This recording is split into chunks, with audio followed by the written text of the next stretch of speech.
Well, we've done a great job, but today we're going to talk about common mistakes. Common mistakes. Common or uncommon mistakes. Don't worry, we've planted some trees and I planted plenty of them wrong and killed a few.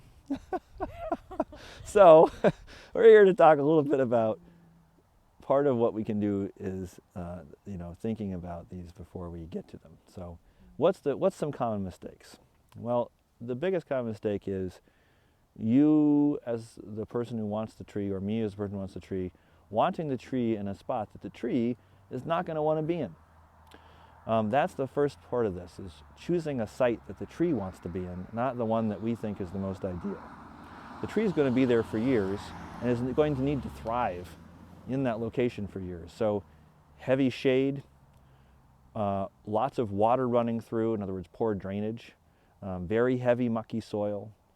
Those are all things that are setting your tree up for basically getting smothered by no oxygen in the soil and too much water, never really reaching its potential with leaf growth or branch growth in the shade. So think about your tree. You're making an investment both for you and for your kids. Even a dwarf tree can produce for 20 to 25 years. So you're here, you want to have this tree work. We want it to work for you. So think about the site. It's not necessarily the soil doesn't have to be perfect. It's great to get a soil test. If your soil is super acidic, under 6 pH, you're probably going to want to do some augmentation. But overall, nutrient levels, we can alter that after the tree is planted through top dressing around the tree. The soil pH is definitely worth considering, but primarily it's the drainage and the shade. Those are the two places that most people go wrong. The other place that people go wrong is deer. It's not you, it's them, I swear. Rosie, where are you? Good dogs are great, but dogs are inside sleeping at night and the deer are out here nibbling. So we're going to take this individual tree and actually do a little fencing video in a couple days, surrounding it with basically a cage at this young stage to keep the deer off. Your deer, basically, when you say out of sight, out of mind, you also mean the deer are nibbling away. This rodent guard is also a key to success. So not having one of these in the wintertime is bad news. You can plant a beautiful tree in the spring, it can grow, leaf out, maybe even the first year the mice won't notice it, and then, the snow melts and it looks like your tree has been on a German nudist beach and has no bark. And actually what's hilarious about it is the tree is trying to live and will leaf out and maybe even flower in an attempt to survive that first year, but then often it'll immediately die. So this is basically your single protection from rodents of all kinds, voles, mice, etc., from damaging your tree. The other part that we all forget and are reminded is something called apple tree borer. This is a beetle that lays an egg on the bark of the tree. The baby larva, the grub, expands, grows by nibbling the wonderfulness that is your tree. And your tree is doing its thing, it seems fine, and then year 2, 3, it looks kind of peaked, and basically you notice that there's a hole or that your tree is crumbling around the base.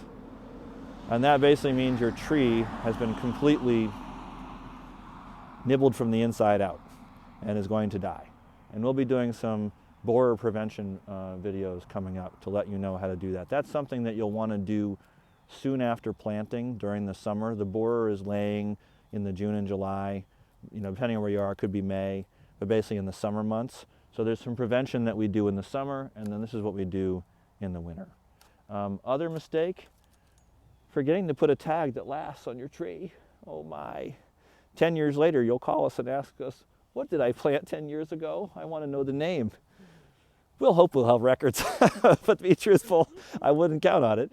The best thing to do is find yourself some really good tags. Some people are even going as far as using like plate metal, steel, and some copper wire. But if you just continue to use tags that are legible and create an orchard map. That's a really wonderful thing. Every time you plant a tree, whether it's a shade tree or a bush or a shrub or a fruit tree in your yard, create a site plan and name those so that if something happens, no matter what happens, everyone will know what that wonderful tree was that you planted. So these are sort of mistakes, but more acts of judgment. And when we plant a tree, as we stated in our tree planting video, the two really primary things is making sure you aren't planting the tree too deep and making sure that you've got these dwarf trees supported and bound.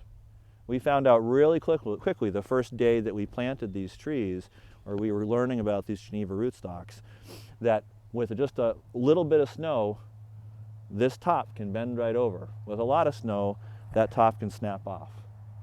And we don't want that to happen to you, and we don't want you to have to wait an additional year for a wonderful tree and some wonderful fruit. So please believe us when we say you need to stake it and you need to bind it. So the planting too deep and giving the tree support, those are really the things when we're planting that we can do. There are some questions that we'll go into about or reminders about how to plant a tree and what to do with aftercare, such as watering and those types of things. But the common mistakes, it seems like every time it's like what's the quote about every unhappy family has the same unhappy things wrong or something? I don't know, can't remember the quote. But basically it's like that's sort of how it is with trees. Is an unhappy tree pretty much has one of 10 things in common with all other unhappy trees.